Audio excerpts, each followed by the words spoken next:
Assalamualaikum warahmatullahi wabarakatuh. Viral sebuah kisah tentang seseorang yang tawaf dan sentuh Kaabah. Lalu, tak apa, saya mainkan video terbabit terlebih dahulu, kemudian saya berikan ulasan. Hai, morning korang. Aida nak share. Hari ni Abah balik pada masjid. Abah cakap, ada tak satu cerita. Hari ni dekat masjid, ustaz yang bagi ceramah tu bahagian umrah dengan haji. So, tajuk dia umrah dengan haji lah. Ada satu tahun tu, 2018, cerita pasal kisah jemaah haji time tu. Okay, jemaah haji ni 7 tahun sebelum dia pergi haji, tahun 2018 tu, dia ada pergi umrah. Tapi dia tak pergi khusus umrah. Sure lah, sama ada dia pergi tu macam apa orang cakap, tiba-tiba je nak pergi ke apa benda, tapi dia tak follow khusus umrah. Dia just fikir macam, oh tak apalah, boleh ikut ke orang. Mungkin lah kan, kita tak tahulah situasi dia sebenar macam mana. Bila kita buat umrah ni, kita niat je umrah, ada benda-benda yang dilarang buat sewaktu umrah tau. Salah satunya ialah waktu tawaf, dia pegang dinding Kaabah 3 kali dia pegang. So sebenarnya dia kena ulang balik tawaf dia tu. Tapi dia tak pergi khusus, so dia tak tahu benda tu tak boleh. Waktu buat umrah tu, waktu menunaikan umrah tu, tak boleh pegang dinding Kaabah. Patutnya dia kena bayar dam lah, tapi sebabkan dia tak tahu, so dia tak ulang balik dia punya pusingan tu. Dia terus buat rukun yang seterusnya, sa'i kan. Lepas tawaf sa'i, lepas tu dia buat semua-semua sampailah tahlul. And then dia balik Malaysia after 7-8 tahun, iaitu 2018 tu, dia pergi kursus haji. Baru dia tahu yang tak boleh sentuh dinding Kaabah, sedangkan dia dah sentuh. Maksudnya bila dia balik je Malaysia, dia tak settlekan lagi umrah dia tu. Faham tak? 7-8 tahun ada banyak perkara-perkara yang antaranya ialah tak boleh mencabut bulu-bulu dekat badan. So selama 7-8 tahun tu, dia masih berada dalam larangan melakukan benda-benda dalam umrah sebab dia tak settle lagi umrah tu. So 7-8 tahun tu, yang paling dia menyesal sekali ialah dia dah nikahkan 3 orang anak perempuan dia. Dan bila pergi Jabatan Agama, pernikahan anak dia tak sah dan cucu dia sebenarnya tak sah taraf. So sangat-sangatlah rasa macam terkilan lah kan, sebab ibadah umrah memang senang tapi bukan kita boleh ambil ringan. So sebelum korang pergi umrah, make sure pergi kursus umrah dulu, baru pergi buat umrah. Okay? Baik, ulasan saya. Pertama, apa hubung kait antara ibadah tawaf dan pegang Kaabah? Jawapannya boleh dirujuk pada rangkap akhir ayat 29 surah Al-Hajj, surah yang ke-22, di mana Allah Subhanahu wa taala berfirman, yang saya gariskan merah itu ya, wal yattawafu bil baitil atiq. Bermaksud, dan hendaklah mereka melakukan tawaf sekeliling rumah yang tua itu, yang ini Baitullah atau Kaabah. Maka tidak boleh tawaf di dalam Kaabah, sebab Kaabah ni ada pintu, kita boleh masuk kan. Tak boleh tawaf dalam tu, kalau tidak kecil saja pusingan kan. Dan tidak boleh tawaf di dalam Hijr Ismail, kerana Hijr Ismail merupakan sebahagian daripada binaan Kaabah yang asal. Baik, yang ini kita sama-sama maklum, yang ini tak boleh tawaf di dalam Kaabah, termasuk di dalam Hijr Ismail. Satu yang mungkin ramai tidak maklum ialah dinding Kaabah sekarang ini adalah sedikit lebih kecil berbanding binaan yang asal. Ini kerana Kaabah pernah runtuh sebelum ini dan dibina semula. Namun atas sebab-sebab yang tidak dapat dielakkan, binaan yang dibina semula itu adalah kecil sedikit. Asas Kaabah yang asal, atau kita sebut apa? The original foundation of Kaabah, boleh dikenali dengan apa yang disebut sebagai Shazarwan. Ia adalah binaan kecil di bahagian bawah dinding Kaabah. Ia terkeluar kira-kira 45 cm daripada dinding Kaabah dan ia terdapat di 3 belah dinding Kaabah kecuali sebelah yang ada Hijr Ismail. Baik, sila lihat gambar-gambar berikut. Gambar pertama, yang warna mamar putih itu, itulah Shazarwan, foundation asal Kaabah. Ia terkeluar sedikit daripada dinding Kaabah. Okey, gambar kedua. Gambar ketiga. Dan gambar keempat, bagi kita dapat bearing ya, antara kedudukan Kaabah, dinding Kaabah yang ada Shazarwan dan juga Hijr Ismail. Okey. Syahzarwan ini lazimnya tidak kelihatan kerana orang ramai yang berada di sekeliling Kaabah. Baik, memandangkan Syahzarwan ini terkeluar lebih kurang 45 cm daripada dinding Kaabah, menjadi perbincangan di kalangan para ulama bahawa apabila orang yang sedang tawaf menyentuh Kaabah, apakah badannya termasuk dalam binaan Kaabah itu atau tidak? Persoalan ini membawa kita ke ulasan kedua.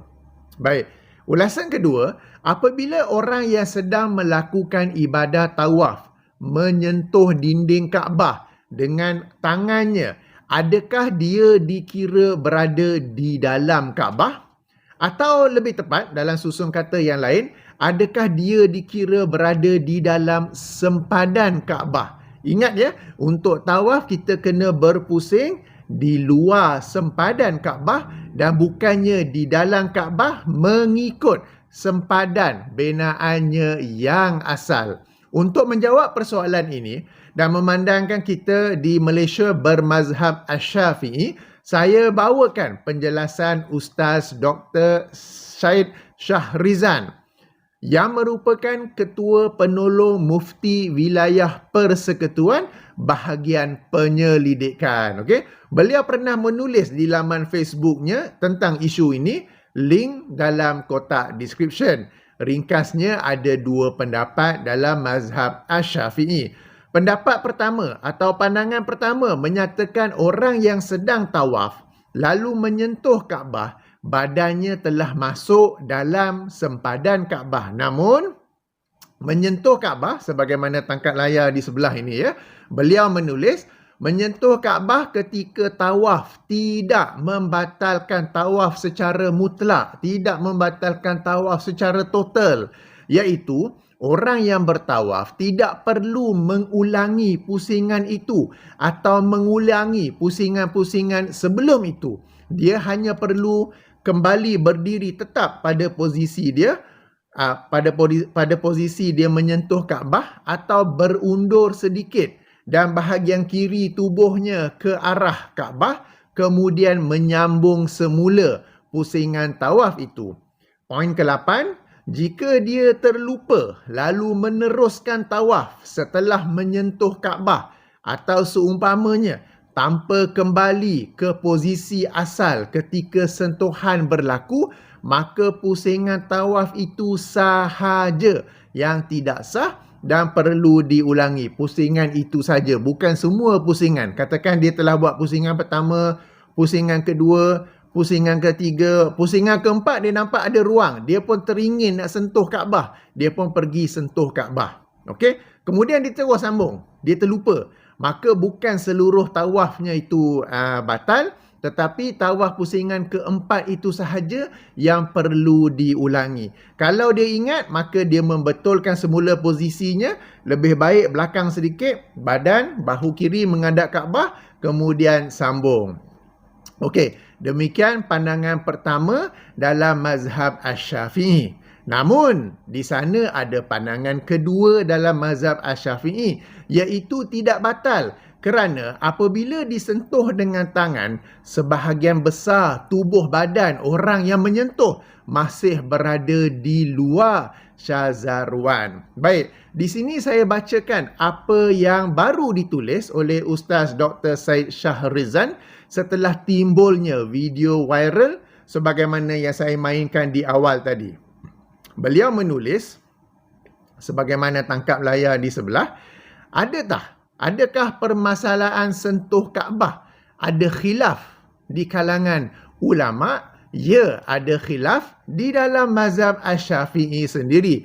Menurut Imam An-Nawawi dalam kitabnya Minhajut Talibin, bahawa wujud pandangan kedua dalam mazhab Asy-Syafi'i yang berpendapat bahawa sentuh Kaabah tidak membatalkan tawaf.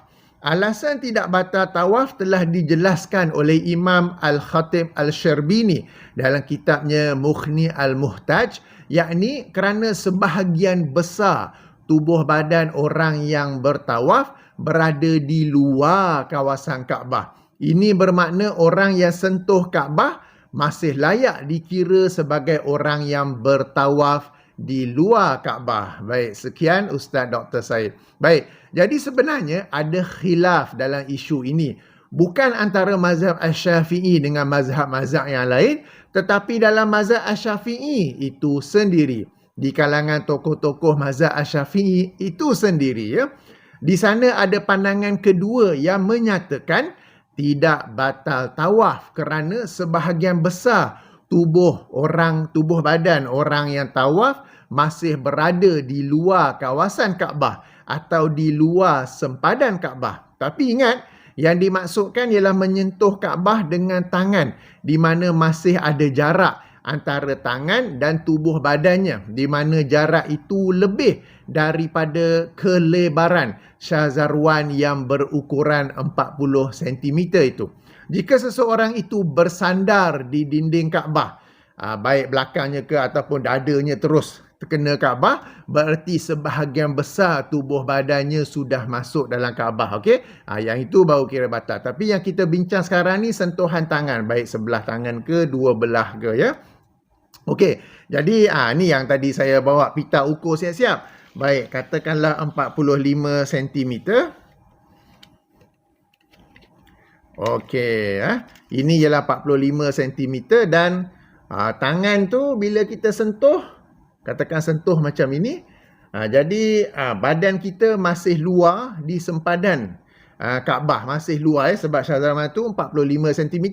Katakanlah orang itu tangan dia lebih pendek daripada tangan saya ke, ataupun dia membengkokkan tangan, sebahagian besar tubuh badannya masih berada di luar sempadan Kaabah. Okey, sebahagian besar badannya. Maksudnya kalau termasuk sedikit bahagian tubuh badannya, sebahagian yang besar, majority of his or her body is still outside the boundaries of Kaabah. Majority of his or her body is still outside the boundary of Kaabah. Okey, jadi berdasarkan pandangan kedua dalam mazhab Asy-Syafi'i ini, tawafnya itu adalah sah dan boleh sambung seperti biasa. Okey, jadi sentuh. Okey, dia suka nak sentuh, dah sentuh, lepas tu dia terus jalan, ya. Sedikit berbeza dengan pandangan pertama, di mana orang yang menyentuh dinding Kaabah perlu kembali berdiri tetap pada posisi dia menyentuh Kaabah atau berundur sedikit dan bahagian kiri tubuh badannya ke arah Kaabah, kemudian menyambung semula pusingan tawaf itu. Atau jika dia terlupa lalu meneruskan tawaf setelah menyentuh Kaabah atau seumpamanya tanpa kembali ke posisi asal ketika sentuhan berlaku, maka pusingan itu sahaja yang tidak sah dan pusingan itu sahaja perlu diulangi. Ini sebagaimana yang saya jelaskan ketika membacakan pandangan pertama dalam mazhab Asy-Syafi'i. Okey, ulasan ketiga. Dengan adanya pandangan kedua dalam mazhab Asy-Syafi'i ini, tidak timbul apa-apa isu tentang pernikahan anak-anak perempuan orang yang menyentuh Kaabah selepas itu, sebagaimana kisah yang kita dengar itu, ya. Ustaz Dr. Said Shahrizan menyambung penulisannya. Saya bacakan, ya. Persoalannya, adakah nikah anak-anaknya sah sebelum ini? Adakah dia masih dikira berihram ketika menikahkan anak-anak perempuannya? Jawapannya, tawafnya itu dikira sah dan urusan pernikahan juga tetap sah jika dia bertaklid, jika dia mengikuti kepada pandangan kedua mazhab Asy-Syafi'i yang menyatakan sentuh Kaabah ketika tawaf tidak menjejaskan atau membatalkan rukun tawaf. Okey, boleh ikut pandangan kedua. Okey. Sekarang jelas, ya. Okay, kita bincang tentang sentuh dengan badan atau sebahagian besar badan masih berada di luar sempadan Kaabah. Okey. Ulasan keempat. Ulasan keempat saya bacakan kata penutup oleh Ustaz Dr. Said Shahrizan, ya. Ada poin-poin penting di situ. Beliau menulis sebagaimana tangkap layar di sebelah. Oleh yang demikian, isu ini tidak perlu dibebankan, tak payah menyusahkan orang dengan isu ini, ya. Perbezaan pandangan yang muktabar antara ulama adalah rahmat untuk umat Islam. Jika seseorang diuji dengan sesuatu masalah yang tidak dapat diselesaikan melalui pandangan muktamad mazhab tempatan, maka dia boleh bertaklid kepada pandangan kedua mazhab atau mazhab-mazhab ahli sunnah yang lain, iaitu mazhab Hanafi, Maliki dan Hambali. Baik, demikian ulasan Ustaz Dr. Syed Shahrizan dalam isu ini.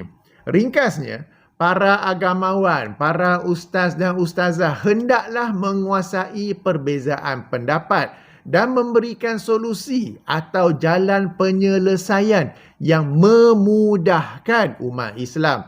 Janganlah beri solusi yang membebankan, bukan sahaja individu yang tawaf, tetapi membebankan atau sehingga melibatkan taraf perkahwinan anak-anak perempuannya sampai kepada taraf cucu-cucunya sendiri, sah ataupun tidak, kan? Jika tidak menguasai perbezaan pendapat di antara mazhab-mazhab yang berbeza, sekurang-kurangnya at least kuasailah perbezaan pendapat di dalam mazhab Asy-Syafi'i. Kerap kali sesuatu isu itu ada beza pendapat di kalangan para tokoh, para imam, para sarjana mazhab Asy-Syafi'i. Memang pada lazimnya kita berpegang kepada pendapat yang muktamad. Namun dalam beberapa suasana tertentu boleh saja berpegang kepada pendapat lain dalam mazhab Asy-Syafi'i. Okey, itu kepada agamawan, kepada ustaz, kepada ustazah. Bagi orang yang tawaf pula, untuk keluar dari khilaf dan sebagai langkah yang selamat, tak payahlah sentuh dinding Kaabah ketika sedang melakukan ibadah tawaf. Lebih dari itu, ada kemungkinan dinding Kaabah atau kain kiswah diletak wangian yang boleh menjejaskan pantang larang ihram anda. Dah selesai semuanya, dah tahlul nak pegang, dipersilakan jika mahu. Baik. Demikianlah ulasan saya. Jangan lupa ya, dalam kotak description saya berikan link untuk tulisan penuh Ustaz Dr. Syed Shahrizan, Ketua Penolong Mufti Wilayah Persekutuan Bahagian Penyelidikan. Link pertama merujuk pada pendapat pertama mazhab Asy-Syafi'i. Link kedua merujuk pada pendapat kedua mazhab Asy-Syafi'i selari dengan isu yang viral baru-baru ini. Baik, saya akhiri dengan subhanakallahumma wa bihamdika asyhadu an la ilaha illa anta astaghfiruka wa atubu ilaika. Assalamualaikum warahmatullahi wabarakatuh.